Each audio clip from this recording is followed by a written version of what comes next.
Республика. Оглянуться не успели, как середина рабочей недели.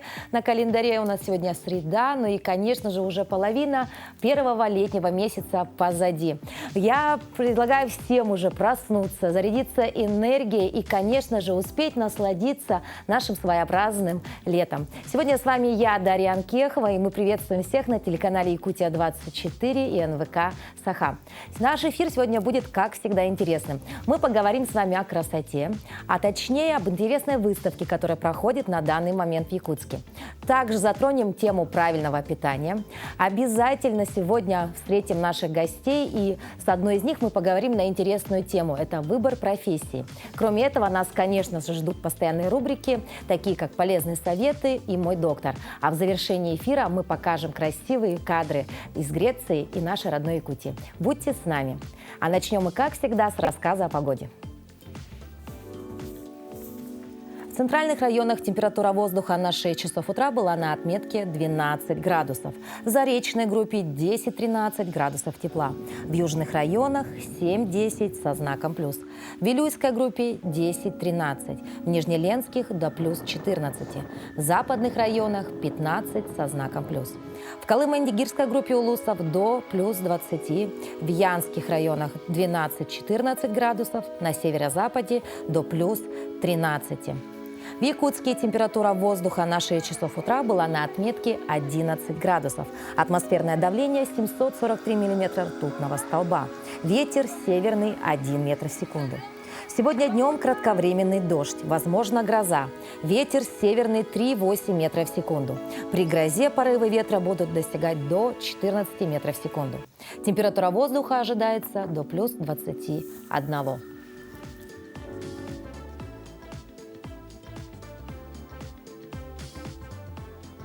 А по народному календарю, потому как сегодня дует ветер, определяли будущую погоду. О датах и событиях 15 июня далее. 15 июня – Всемирный день ветра и Всемирный день распространения информации о злоупотреблениях в отношении пожилых людей. Сегодня также день создания юнацкого движения в России. Общество юных натуралистов ведет отсчет с 1918 года. По народному календарю, если ветер дует с запада, в ближайшее время будет похолодание. 15 июня 1215 года английский король Иоанн Безземельный подписал Великую хартию вольностей. Документ, гарантирующий королевским подданным определенные привилегии и права, действует по сей день. 15 июня 1667 года проведено первое в истории успешное переливание крови человеку. Юноше ввели кровь ягненка, и вскоре больной поправился. К слову, группы крови открыли лишь 250 лет спустя. 15 июня 1885 года в России принят закон о запрещении ночной работы подростков и женщин.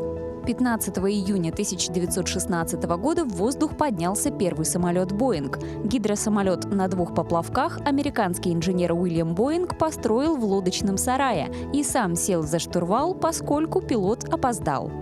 15 июня 1984 года – День образования Государственной инспекции по маломерным судам.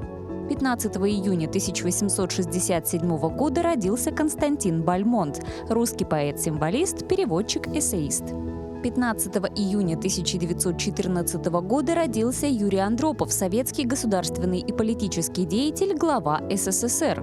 15 июня 1936 года родился Михаил Державин, советский и российский актер театра и кино, народный артист РСФСР.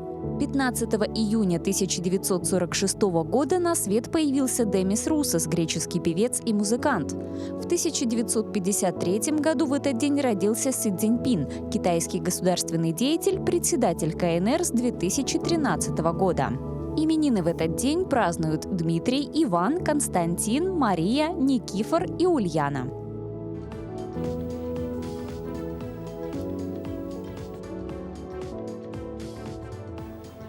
В этом году в Якутии отмечается еще одна дата. 145 лет со дня рождения основоположника якутской литературы, поэта, ученого и общественного деятеля Алексея Елисеевича Кулаковского. Өксөкүлах Алексей.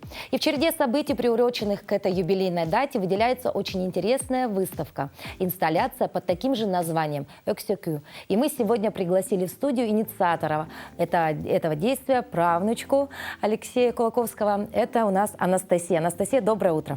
Доброе утро, Дарья. Вы прямой потомок великого писателя, да? Вот расскажите немного о себе, потому что, многим, наверное, интересно, чем живут сегодня, да, родственники такого великого человека. Да, я являюсь правнучкой Алексея Елисеевича. Сама я по образованию юрист и филолог английского языка, то есть у меня 2 высших образования. Я являюсь предпринимателем, у меня свой магазин детской одежды. Вот так вот, да? Хорошо, так, а как вам вообще пришла идея организовать именно такую выставку? И в чем ее такие, знаете, может быть, необычность ее какая-то? Вообще идея этой выставки, она пришла ко мне еще в прошлом году, когда мы с друзьями путешествовали по Алтаю. Я тогда просмотрела как раз-таки альбом Влады Владиславовны Тимофеевой «Кулаковский в изобразительном искусстве». И подумала, что было бы здорово собрать в одном месте как бы это все. Но в итоге Ольга Афанасьевна Скорикова посоветовала нам сделать именно формат инсталляции. Что мы, собственно, вот и сделали. Да, мы сейчас видим кадры, да, как раз таки. Очень интересно, да, и вот в вашем проекте участвуют художники разных поколений и направлений, да? Кто они и как удалось собрать столько работ воедино вот в одном месте? Абсолютно верно. В нашей инсталляции участвовало порядка 30 художников, от совсем начинающих до уже именитых и маститых, таких как Шапошникова, Чечасов, Байтунов, Ольга Скорикова. Я очень благодарна своим друзьям из творческой группы «Архетип», которые взяли на себя вот этот труд собрать воедино. На самом деле это сложно, потому что каждый художник, он индивидуален, и коллективная работа — это как бы не совсем про людей творческих. Но и в этом-то и была суть нашей инсталляции — делать что-то общее, и чтобы это было как бы, коллективный, скажем так. А какую основную идею вы вот вместе решили все-таки выделить и поддержать? Вот какой основной посыл данной выставки? Вы знаете, вот когда работаешь с Кулаковским, эти идеи, посылы, они рождаются, они приходят как бы потом, ты их осознаешь потом. И вообще, размышляя сейчас о нашей инсталляции, о том, что у нас получилось, вот этот медный орел, этот огромный медный орел, с которого свисают якутские фразы из произведения Кулаковского, латунные буквы, парящие книги, мы считаем, что это получилась очень красивая метафора любви и уважения к родному языку, культуре, народу, а также дружбы и какого-то, вы знаете, общего коллективного действия, что ли. То есть так очень интересно. И вот мы видели сейчас кадры, да, действительно, не каждый может понять, да, вот как бы вы, допустим, пригласили человека посетить, вот приходи, посмотри, почему зритель должен прийти именно на эту выставку, что для себя откроет он? Вы знаете, этот проект, он уникален еще своей многокомплектностью. То есть там не только физическое выражение, да, в виде букв, орла и так далее. Ребята, вот та же, опять же, моя любимая творческая группа «Архетип», друзья из культуры Якутии, мы очень хорошо поработали над тенями, использовали полностью все пространство, оно достаточно большое. Также там есть звуковые эффекты. Я благодарна за это своей тоже подруге, актрисе театра Лунхо Анастасии Алексеевой, которая начитала нам произведения Алексея Елисеевича. И то есть, когда туда приходишь, ты можешь погрузиться в это все и как-то воспринять Өксөкүлаха немного по-другому, не архаично-академичного, а с более современной точки зрения. Вот вы правнучка, да, вот для вас, наверное, это такое очень великое событие, да, и вы, наверное, несете прямую ответственность, да, вот переживаете, да, за это, наверное, не спали ночами. И вообще, все-таки для вас это такой проект именно семейный, да, то есть это история или вот, как вы говорите, да, связь вот какая у вас есть? Проект, конечно же, семейный, поскольку я являюсь продолжателем дела своей мамы Людмилы Рясовны Кулаковской, директора Института Кулаковского, и человека, который первый начал активное и масштабное движение по популяризации личности Кулаковского. Но в то же время это еще и проект, мы его назвали проект друзей, проект дружбы, проект объединения. Мы хотели, чтобы максимально объединились люди разных поколений, разных мировоззрений и вокруг одного человека, как это, в принципе, и должно было быть. Выставка проходит уже несколько дней, да, и, наверное, уже вы получили первые отзывы. Вот что говорит зритель? Мы получили действительно много положительных отзывов. Вы знаете, помимо того, что это, конечно же, очень приятно, но это налагает еще и очень большую ответственность. Потому что вот один из самых запоминающихся отзывов был от Ульяны Алексеевны Винокуровой, ученого, всеми уважаемого профессора. Она сказала буквально следующее, что у нас в сцену вышло 4-е поколение в Секулях, и наконец-то мы дождались этого благословенного момента, когда мы вернули его имя вернулось народу именно вот в таком новом, идущем со временем виде. И это очень большая ответственность. Анастасия, а планируете ли вы с данной выставкой, возможно, выездные какие-то мероприятия, или все-таки вот это только в Якутске? Эта выставка, она и подразумевалась как разборная, мобильная. И эта выставка, она не ограничивается, кстати, вот я забыла упомянуть, только одной инсталляцией. Там регулярно проводятся различные мероприятия, вечера. Мы уже провели вечер Олонхо, вечер Хамуса, поэтический вечер. Они вызвали неподдельный и очень живой интерес у людей. Сегодня, кстати, будет вечер у нас театральный. Придет режиссер Руслан Дорофеев. И это будет как моноспектакль «Портреты якутских женщин». Интересно. Вот. И главная актриса Лена Маркова, вот по ходу разговора она будет показывать какие-то сцены. Это вот камерное и очень интересное действие. Спасибо большое, Анастасия, что пришли к нам сегодня на утренний эфир. И напомните, пожалуйста, до какого числа продлится выставка, чтобы зрители успели еще посетить. Да, наша выставка продлена до 26 июня. Я рекомендую ее посетить, это действительно очень интересно. Спасибо вам большое, мы желаем вам Дарья. успехов. Ну а мы не прерываемся и вернемся сразу после новостей.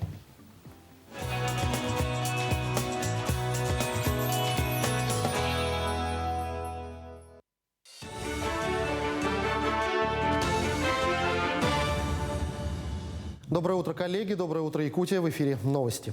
Герой труда Владимир Михайлов со своей семьей прилетел из Москвы в Якутск. В аэропорту его со всеми почестями встретили министр сельского хозяйства региона Александр Атласов, а также делегация Сунтарского улуса. Примечательно, что Михайлов в 2013 году уже получал награду из рук президента страны. Тогда его наградили орденом почета. Последние годы стараниями Владимира Африкановича с одной коровы надой составляет 4,5 тонны молока. Действительно, надо дать должное. Человек под 70 лет, и до сегодняшнего дня он работает дуэром в нашем сельскохозяйственно-потребительском кооперативе «Крестях». Сегодня будет установка СРГ, посвященная столетию ЯССР, столетию Мессельхоза и, конечно же, нашему герою труда Владимиру Африкановичу. В 2 часа у нас будет посвящено этому дню. Завтра у нас мероприятие СЭХ, юбилейный СЭХ, посвященный столетию Мессельхоза, столетию ЯССР и, конечно же, нашему герою труда Владимиру Африкановичу. Поэтому мы сегодня знаем, что Владимир Африканович, начиная с детства, он работает в сельском хозяйстве. Сунтарский район сегодня торжествует, вся республика сегодня, вся сельское хозяйство сегодня торжествует, герой труда. Открытие перекрестков проспекта Ленина с улицей Кирова и улицей Октябрьская для движения автотранспорта по временной схеме планируется до конца этой недели, сообщил директор МКУ «Главстрой» Алексей Варламов во время общей городской планерки 14 июня. Региональное управление Роспотребнадзора проводит мероприятия по отбору проб воды на городских водоемах. На сегодня взяты пробы по 17 водоемам. Предварительно на 3 из них обнаружена кишечная палочка. Речь идет о Стрелке, пляжах озер Хаты-Нурях и Сергелях. Напомним, ни один пляж на сегодняшний день официально не открыт. Купание запрещено. Также по городскому пляжу на городской дамбе наблюдается понижение уровня воды.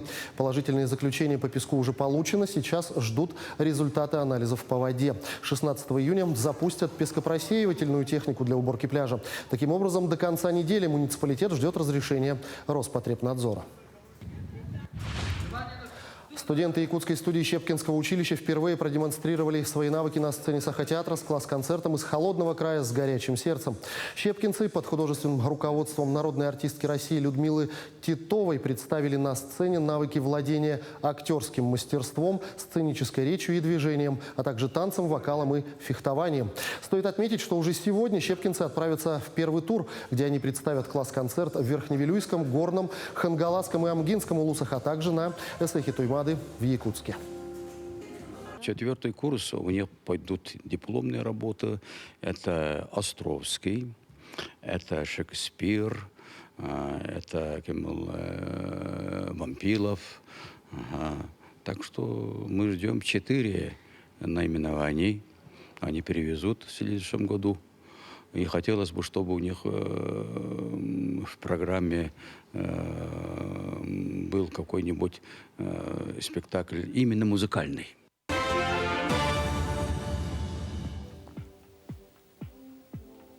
После новостного блока мы вновь продолжаем тему искусства. Именитые художники начинали свой творческий путь, многие с детского увлечения рисованием. И чтобы талант раскрылся и развивался, важно, чтобы рядом были наставники и единомышленники. О талантливых детях Алекминска в репортаже наших коллег. Рита очень любит творчество. Вот и сегодня, пока мы работали, она в ожидании просто продолжила создавать свой мир.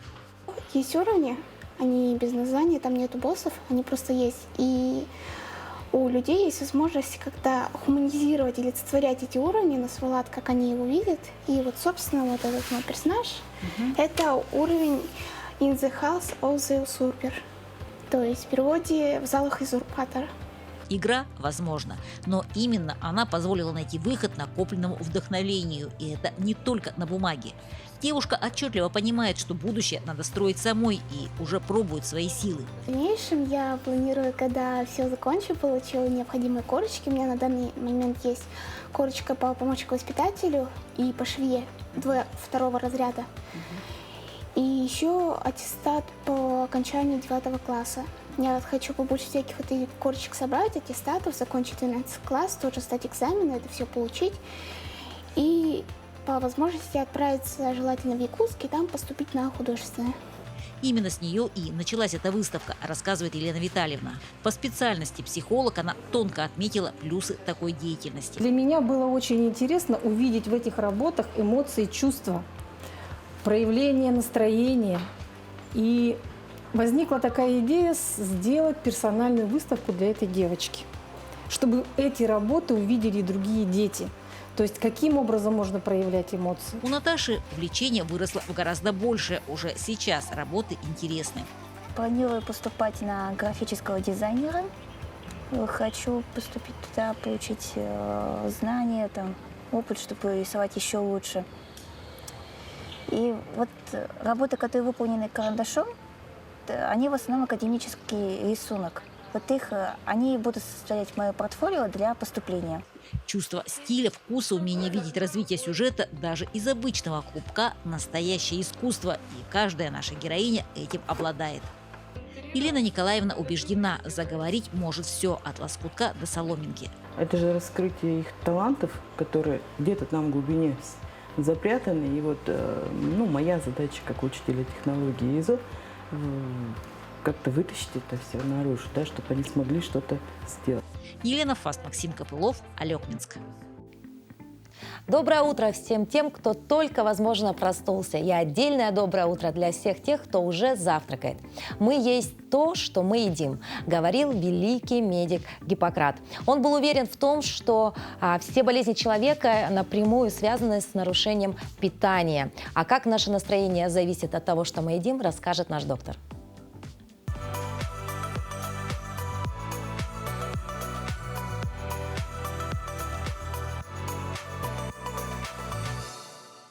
Доброе утро! Люди едят всего по двум причинам – утолить голод и поддерживать уровень энергии в организме или заглушить стресс и неприятные эмоции. Причем тут мы чаще выбираем сладкое или жирное. Еда влияет на настроение, потому что в пище содержатся питательные вещества, которые влияют на эмоциональное и психологическое состояние. Серотонин – гормон удовольствия, дофамин – гормон, часть системы поощрения организма. Мясо не просто улучшает настроение, оно еще улучшает концентрацию внимания, память. Витамины В12, которые содержатся в мясе, помогают справляться с бессонницей и депрессией. Бананы – это один из самых известных продуктов антидепрессантов. За счет сочетания триптофана, витамина В6 и калия он защищает нервную систему от негатива и полезен при хронической усталости. Морская капуста содержит витамины группы В, калий, железо, йод. Для хорошего настроения и самочувствия организму важен гормон адреналин. Его дефицит может вызвать хроническую усталость, ухудшение эмоционального фона.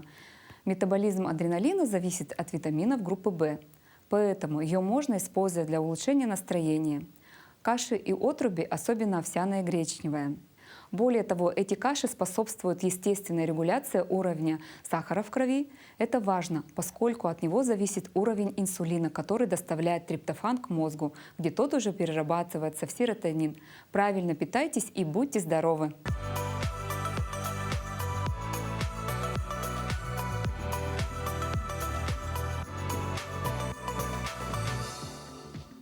Помимо правильного питания, для поддержания здоровья и гармонии в жизни важно соблюдать и принципы экологичного образа жизни. Мы же предлагаем вам начать с себя и своего ребенка, как это сделала семья Егоровых из Якутска. Осознание того, что земля – наш дом, пришло 6-летнему Максиму еще 2 года назад. Однажды, прогуливаясь по лесу со своей семьей, мальчик взглянул на окружающий мир по-новому. Я каждый раз, когда мы едем в лес, или когда-нибудь где-то вижу мусор, я его всегда забираю. На площадке иногда, или когда в лес идем, собираем мусор. Я с собой очень много пакетов беру. Если вижу мусор, всегда почему-то беру его. Да. Я никогда не останавливаю. Потом я нашла как раз информацию в Инстаграме, по-моему,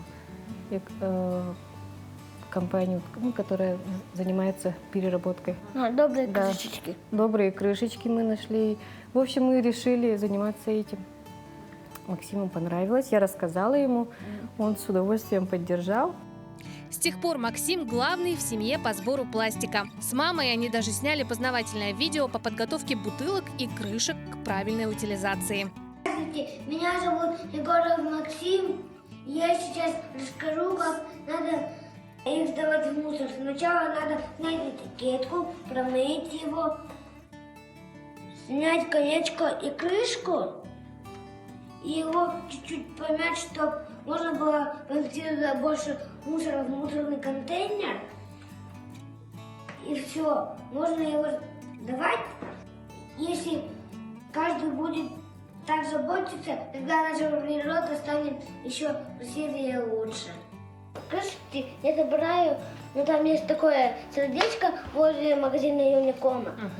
И там написано «Добрые крышечки». И там так люк открывается, и там так отсюда кидаешь несколько таких крышек, и когда она больше наполняется, их отвезут на завод и их там перерабатывают. «Добрые крышечки» – российский социально-экологический проект по благотворительному сбору пластиковых крышек для помощи детям с особенностями развития. Еще надо всегда снимать эти бутылки, не только крышку, и их надо еще внутри промывать. Еще папа каким-то таким большущим инструментом снимает, вот такие. Такие же колечки бывают, и потом на них крышка прицеплена. В детском саду Максим также активно пропагандирует за экологию, защищает проекты, участвует в конкурсах и занимает призовые места. Я думаю, что некоторые люди не знают, где мусорка. Наверное, они как-то выбрасывают их там в лесу. Максим, а почему нельзя мусорить? Ну, потому что если мусорить, тогда с каждым разом можно вредить природе. Еще в воде нельзя мусорить. Вот самому большому озеру Байкал всегда каждым днем очень много попадает грязи. Иногда в реки бензин или нефть попадает. Да. Еще топливо от кораблей. Глядя на Максима, его младший брат Витя берет пример. И в свои 4 уже понимает, что пластик – это не просто вред для окружающей среды, но и какие последствия от него могут быть. Не надо бросать бутылки от сока. Так может лить много черепах с водой. Потому что она потом спрыгнуть сможет. Так родители мальчиков с самого детства прививают в них любовь к природе и чистоте. Последовать их примеру может каждый из нас. Ради заботы об экологии, а также ради соблюдения культуры общения. Кстати, общаться с мальчишками нам было очень приятно. Продолжим тему экологии в нашей постоянной рубрике «Полезные советы». И сегодня мы расскажем несколько способов, как можно использовать яичную скорлупу. Сколько же добра мы выбрасываем в мусорное ведро? Предлагаем вам немного сэкономить и обратить внимание на полезные свойства яичной скорлупы. Еще в древности женщины знали и использовали силу и полезные свойства скорлупы для крепости костей, волос и зубов. Сегодня это народное средство часто используют как удобрение для растений, да и в быту ей найдется применение. Возьмите на заметку наши следующие советы. Отбеливатель. Скорлупу можно использовать как отбеливатель при стирке белья. Правда, для этого годятся лишь белые яйца. Сделать такой отбеливатель просто. Нужно измельчить в порошок скорлупу, наполнить им полотняный мешочек,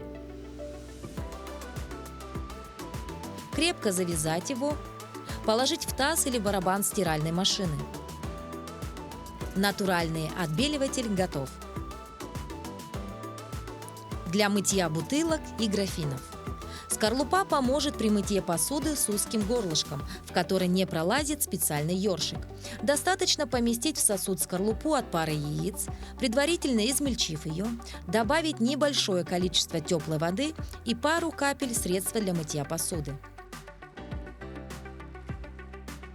Затем нужно закрыть горлышко и хорошенько потрясти бутылку. Острые края осколков очистят стенки сосуда. После этого останется лишь тщательно промыть емкость водой, и вы увидите, как засияют чистотой ее стенки.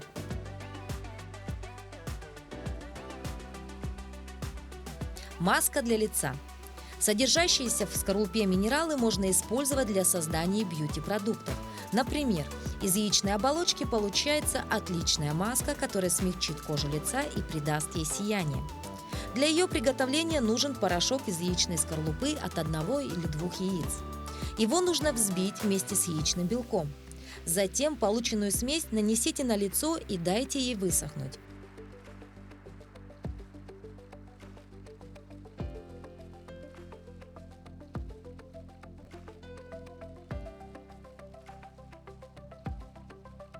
Позже умойтесь теплой водой. Такая маска одновременно отшелушивает старую кожу и питает минералами.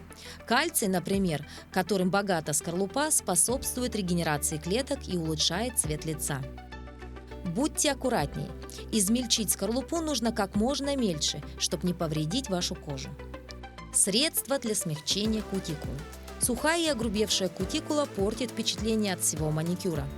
Исправить ситуацию просто. Нужно взять несколько кусочков скорлупы с сохранившейся на ней мембраной и приложить пленкой вниз на проблемные участки. После того, как мембрана подсохнет, скорлупу можно убрать. За это время целебные вещества из пленки, например, гиалуроновая кислота, воздействуют на кожу, способствуя увлажнению огрубевших участков. Чтобы окончательно смягчить кутикулу, нужно проделать эту процедуру несколько раз. Замечательные советы. Я надеюсь, многие из вас попробуют что-то, и, возможно, это найдет место и в вашей жизни. Ну и эти лайфхаки наверняка понадобятся скоро и выпускницам, которые совсем скоро будут блистать на выпускных баллах по случаю окончания школы и успешной сдачи ЕГЭ. Между тем, выпускников Санкт-Петербурга городские власти уже готовят к ставшей уже традиционным праздникам «Алые паруса». Там состоялась репетиция праздника, в рамках которой БРИК «Россия» прошел по акватории реки Невы через разведенный Благовещенский мост. Для проведения репетиции городские власти решили произвести развод и Дворцового моста. Праздник выпускников в этом году пройдет в Петербурге в ночь с 24 на 25 июня. Традиционно БРИК «Россия» будет являться частью празднования.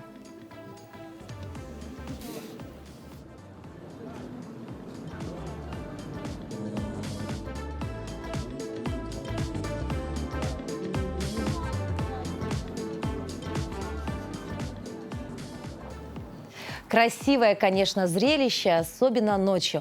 Главное, чтобы не было дождя, ведь это может немножечко испортить такой замечательный праздник. А вот участникам гонок на внедорожниках не то что дожди, даже бездорожье не помеха. Rainforest Challenge – это всемирно известная и одна из самых тяжелых в мире гонок в Малайзии. В России она проводится с 2013 года в несколько этапов по разным регионам нашей страны. В этом году республиканский этап состоялся в Алдане. Необычного вида внедорожники, выстроенные на одной из центральных площадей города Алдана, безусловно, привлекли внимание прохожих и особенно детей. Именно с водной торжественной части был дан старт республиканскому этапу всемирно известной гонки Rainforest Challenge Russia 2022. Участвуют у нас автомобили из Якутска, из Нерюнгри, из Тынды. Ну и, конечно же, наши алданские ребята. Всего 9 экипажей в 3 категориях. Формат RFC Russia – это несколько коротких, но очень насыщенных спецучастков с лимитом прохождения по времени 15 минут. Трассы прокладываются в тайге по глине и песку, по горным ручьям и рекам с большим перепадом высот и требуют от экипажа и внедорожника напряжения всех сил и возможностей. Вся трасса поддается немногим. Чтобы победить, зачастую приходится рисковать. Организаторы и алданские экипажи готовились к этой гонке 2 года. Во-первых, у нас уровень участников вырос, серьезно вырос. То есть мы, во-первых, нашу алданскую машину перестроили полностью. Мы занимались ей 4 года. То есть в 2018 году мы ее разобрали осенью. И вот она только в том виде, в котором мы хотели ее увидеть, она у нас выехала в этом году. На этот раз в самой сложной категории R1 наибольшее количество баллов набрал экипаж из Якутска в составе Дмитрия Дмитриева и Вадима Герасимова. 2 других быстрее всего преодолели алданские оффроуд-спортсмены, братья Воеводины и экипаж в составе Михаила Грищенко и Молитвик Алексея соответственно. Победители этапов RFC Саха получают право представлять нашу страну на одном из самых сложных внедорожных соревнований планеты RFC Grand Final Малайзия, которая проводится соответственно в Малайзии и по праву считается чемпионатом мира по оффроуду. Руслан Павлов, Алдан. И мы вновь желаем всем прекрасного, доброго утра. И мы приветствуем всех, кто, возможно, только присоединился к нам на телеканалах Якутия-24 и НВК Саха. И это «Утро Якутии». Мы продолжаем наш эфир и переходим к нашей постоянной рубрике, которую мы ведем с историческим парком «Россия. Моя история». И посвящена она столетию образования ЯССР. Сегодня мы расскажем о народном учителе Михаиле Андреевиче Алексееве, основателе и инициаторе физико-математического движения в нашей республике.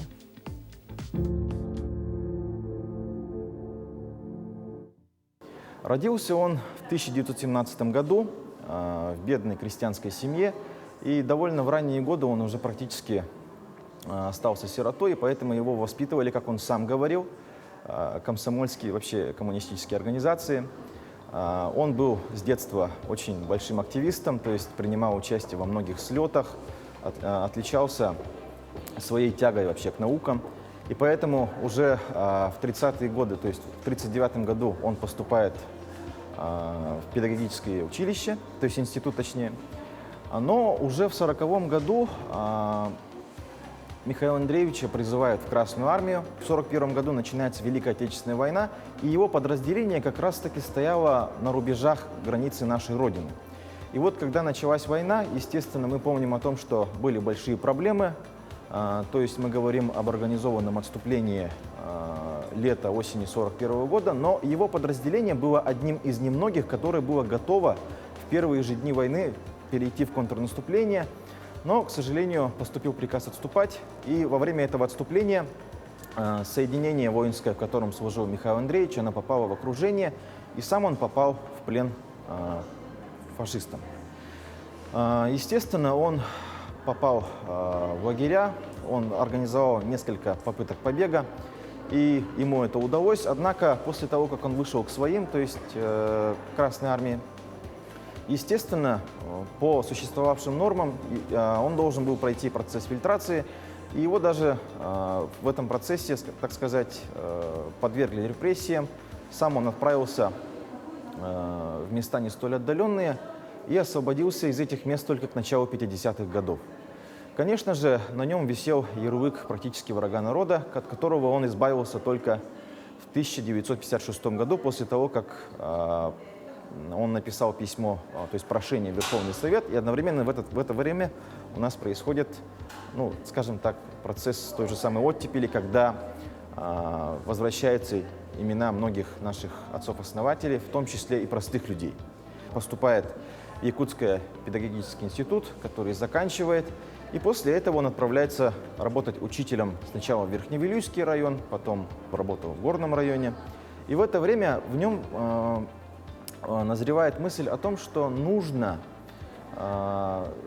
учить детей вот определенным дисциплинам. В частности, мы говорим о физике, о химии. И по его инициативе открываются первые, скажем так, профессиональные классы. И вот выпускники его, Михаила Андреевича, они вот с 1963 по 1974 год занимали призовые места в различных республиканских олимпиадах, во всесоюзных олимпиадах. И вот что это означает. Вообще существовало такое мнение, вот, о котором я говорил в начале выпуска, о том, что якут, он не способен к освоению точных наук. То есть он больше, скажем так, способен к гуманитарным наукам, там, к истории, к языкознанию. И вот этот миф Михаил Андреевич, он полностью разрушил. Успешный опыт был применен и в других школах республики. Вот, например, та школа, вот, Верхневилюйская средняя школа номер 2, в которой он работал, она была позднее преобразована в гимназию, ему было присвоено его имя.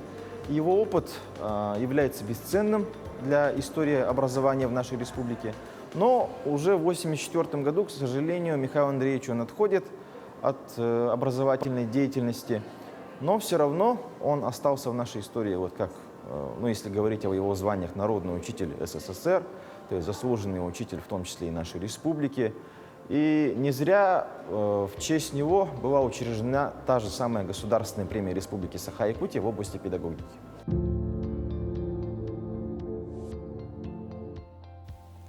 Действительно, благодаря именно таким людям, как Михаил Андреев, образование, конечно, у нас считается одним из сильных в стране.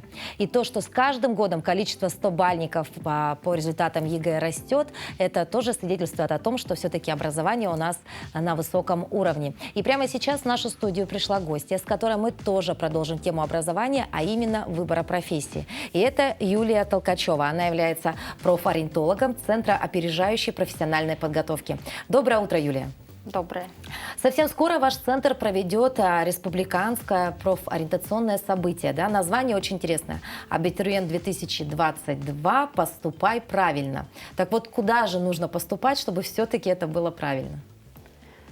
Вопрос самоопределения, да, особенно выбора профессии, специальности, уровня образования, это, конечно, вопрос не одного дня. То есть, когда вы становитесь абитуриентом, тут уже как будто бы оттягивать уже нет возможности, да, и надо уже определяться.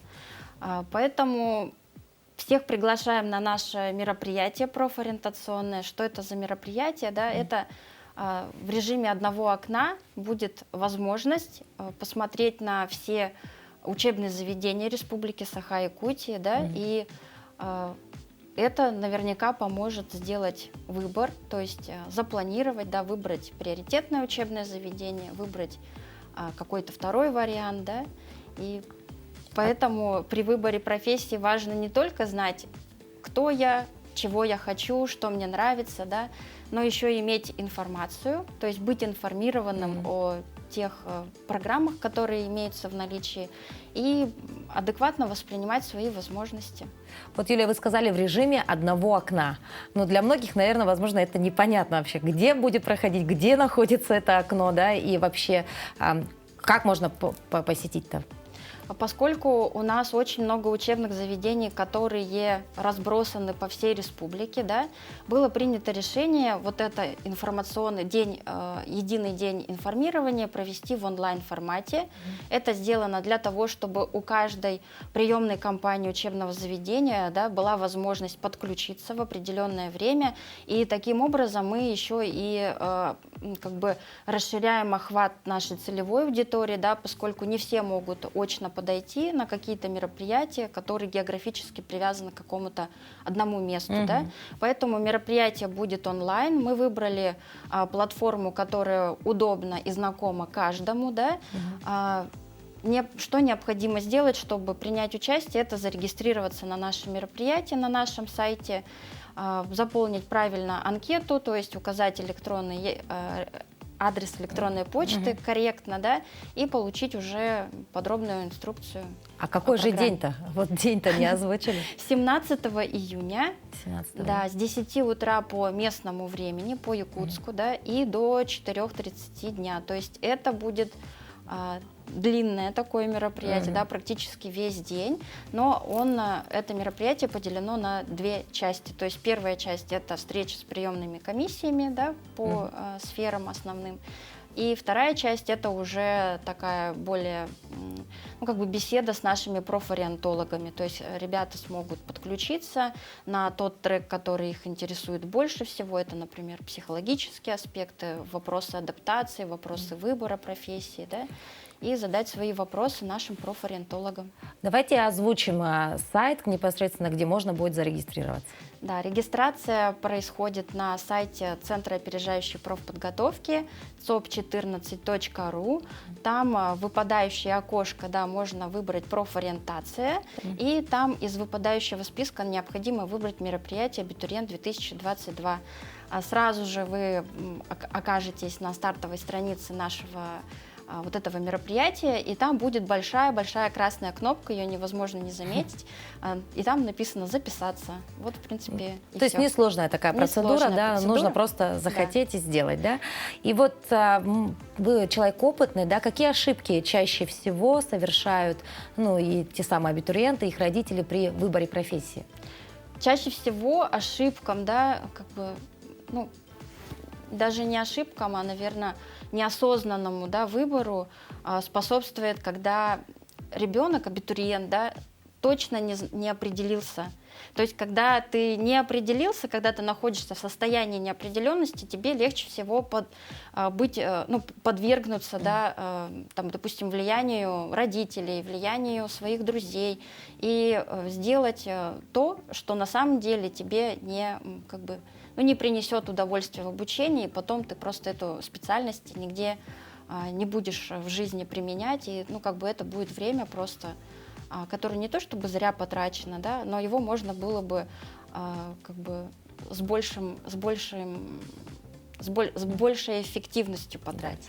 Да. Юля, а вот на сегодняшний день какие профессии больше всего востребованы? И правильно ли обращать внимание на эти профессии при выборе? Да? Вот когда ты стоишь и думаешь, кем же тебе быть? Все-таки впереди-то долгий период обучения, да, и все-таки по интересам выбирать или от того, что сейчас популярно?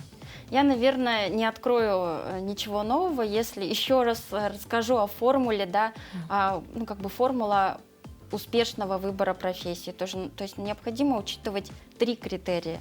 Даже не только свои желания, да, но еще и свои возможности. И обязательно учитывать рынок труда, то есть насколько эта профессия востребована, насколько она актуальна вообще, насколько у вас будет возможность потом применять вот эти профессиональные навыки и монетизировать свой труд.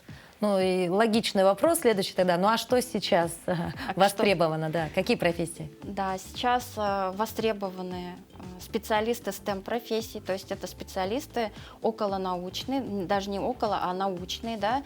Это все, что связано с естественными науками, медициной, да, то есть специалисты в сфере медицины очень востребованы. Также маркетинг, пиар.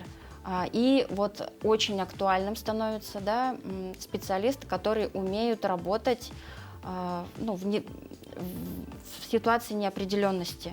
То есть это различные руководители, которые умеют принимать критические решения, правильные, да, анализировать и ну, как бы выводить свою организацию в плюс, а не в минус.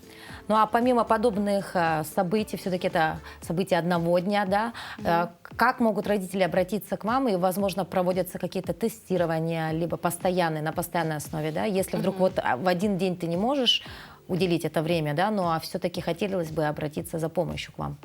Да, у нас есть возможность получить индивидуальную профориентационную консультацию, да, то есть это не просто беседа, да, это возможность пройти структурированный такой обширный тест, который дает понимание не только о своих желаниях, но еще и о способностях, да, то есть там параметры различные рассматриваются, и побеседовав уже отдельно с подростком, отдельно с родителем, уже помочь им как бы направить в нужный, ну, как бы дать вектор развития, да. При этом у нас профориентационные услуги проводятся, да, в общеобразовательных школах. Мы собираем заявки от учителей, да, от классных руководителей, проводим профориентационные уроки. Мы используем современные инструменты профориентации, да, то есть очень много ресурсов появляется новых, да. Вот, кстати, пользуясь возможностью, хочу поделиться лайфхаком для родителей, да, у которых ребята поступают в высшее учебное заведение. Очень часто вопрос, с которым к нам обращаются, это, ну вот, допустим, есть определенный набор ЕГЭ, который мы сдали, да, и куда мы можем поступить. Есть такой ресурс, называется он «Поступи онлайн». Это самый обширный ресурс, где размещена информация об учреждениях высшего образования, да, и СПО, и там есть калькулятор ЕГЭ, и есть еще возможность выбрать именно те предметы и посмотреть, что предлагает наша система образования. «Поступи онлайн». Вот так. То есть возможности есть, да, при выборе профессии есть люди, которые могут в этом помочь. Главное все-таки этому уделить время, да, и чтобы было желание. Спасибо большое вам, Юлия. Хорошего вам дня. Ну а всем абитуриентам нашей республики мы, конечно, желаем ни пуха, ни пера. Ну а у детей помладше, их родителей совершенно другие заботы. Как с пользой провести летние каникулы. В Ленске продолжают работать летние площадки при школах. Все 6 городских школ, учреждения дополнительного образования Сергея, школы Витима и Пеледуя, а также некоторые сельские школы организовали на своей базе лагерь дневного пребывания. Открылись они 6 июня. Сегодня самый разгар первой смены. В школу не учиться, а отдыхать. Это возможно во время летних каникул. Ученики 2-й начальной школы Ленска вот уже неделю посещают летнюю площадку при школе. Для отдыхающих организован досуг, масса мероприятий, экскурсий и квестов. И, конечно, питание трехразовое. Утро начинается с плотного завтрака, после чего отводится час на творческую деятельность. Различные поделки делаем. Расписываем досточки, например, рисуем, проводим конкурсы рисунков, конкурсы поделок. Детям очень нравится. Каждый день у нас получается утро после завтрака. Это какое-то вот, ну, коллективное дело. Вот. Либо викторины. Вот вчера у нас были проведены викторины на тему пушкинских сказок, знания пушкинских сказок и так далее. Основную часть дня педагоги стараются с ребятами проводить на улице, на свежем воздухе. Ходят на спортивную площадку, в парк, во дворе школы играют в различные игры. Их для отдыхающих организуют вожатые. Девочки приходят каждый день, признаются, им интересно общаться с детьми. Мы с детьми играем в развлекательные игры, проводим вместе время, рассказываем сказки, иногда просят страшилки. Вот. Перед сном мы с ними договариваемся, чтобы они спокойно легли спать. а то бывает такое, что не унять просто.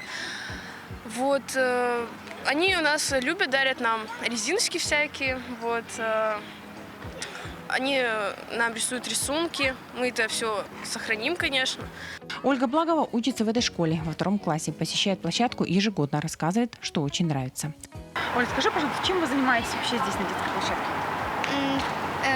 Поделками, гуляем и просто что-то делаем, и нам это интересно. Рома Кокорин тоже ходит на площадку. Мальчик признается, что даже не ленится вставать рано утром в летние каникулы. С удовольствием бежит в школу и с нетерпением ждет новых развлечений и игр от вожатых. А еще мальчику очень нравится сумчас. Потому что я отдыхаю, мне больше нравится отдыхать.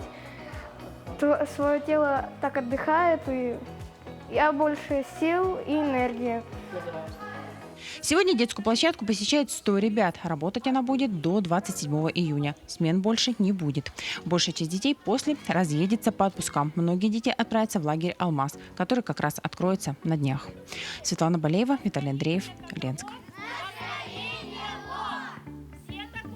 Самое время передать слово нашим коллегам из новостного отдела.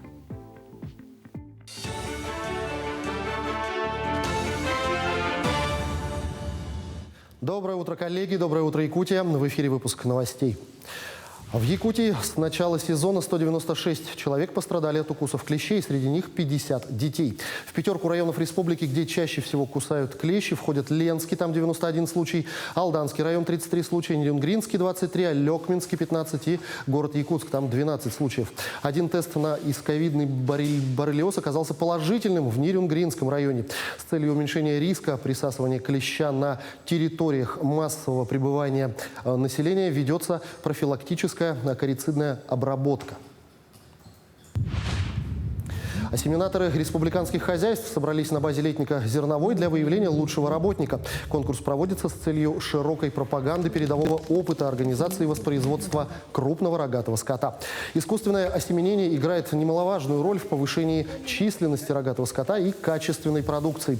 В этом году стоит задача охватить 36,5 тысяч голов маточного поголовья.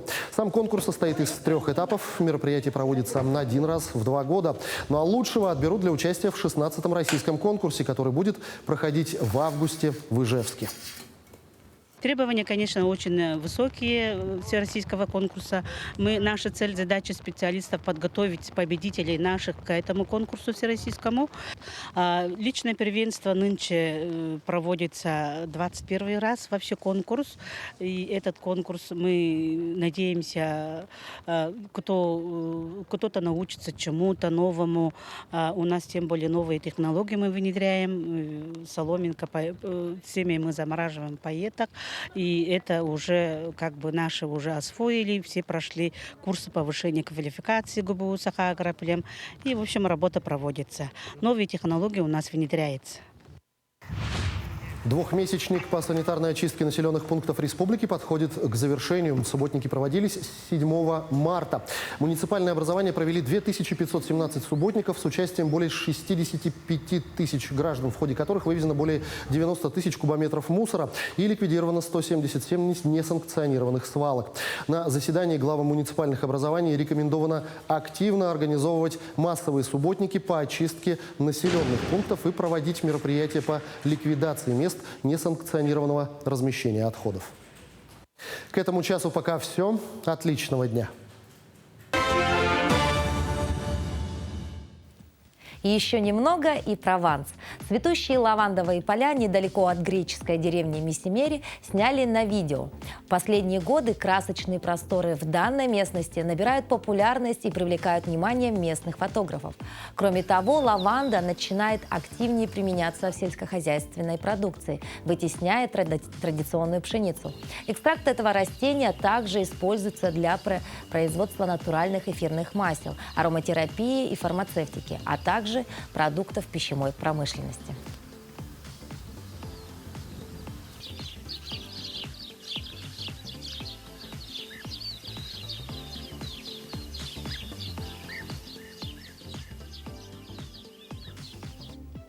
В Греции, конечно, очень красиво, но и у нас в Якутии мест красивых очень много. Так, например, в Хангаласском улусе появилась новая локация для фотосессий на природе. Обратите внимание, да, сейчас мы видим те самые кадры. В плодово-ягодном питомнике якутского НИИ сельского хозяйства зацвели яблони. Питомник расположен в микрорайоне Селекционный в городе Покровске. В минувшие выходные здесь стали цвести буйным цветом ягоды яблони-сибирки. Этот вид считается морозостойким, плодоносит маленькими яблочками, похожими на крупную бруснику или ягоды рябины. Яблони лет 20-30 назад посадила здесь и вырастила заслуженный агроном Мария Черткова, имя которой носит плодово-ягодный питомник. В период цветения работники питомника разрешили проводить красивые фотосессии на фоне яблонь.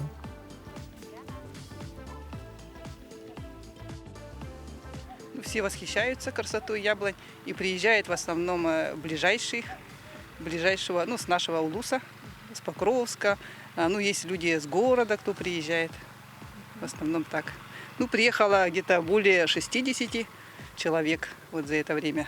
Ну, все приходят в таких красивых якутских платьях, потому что наступило время эсэхов. И вот перед эсэхами, во время эсэхов люди тоже фотографируются, хотят как бы себя запечатлеть на фоне красивых цветущих яблонь. Вот о такой красивой цветущей ноте наш утренний эфир подходит к концу. Мы напоминаем вам о том, что у нас есть активная рабочая страничка в Телеграме, куда вы всегда можете написать свои вопросы, пожелания, передать приветы или поздравления. И мы обязательно озвучим это на Республиканском ТВ. Также мы напоминаем, что каждый день в это же время на телеканалах Якутия-24 НВК Саха мы всегда рады видеть вас, слышать вас и обратную связь, конечно, получать всегда приятно. Мы не прощаемся, увидимся уже завтра. До новых встреч!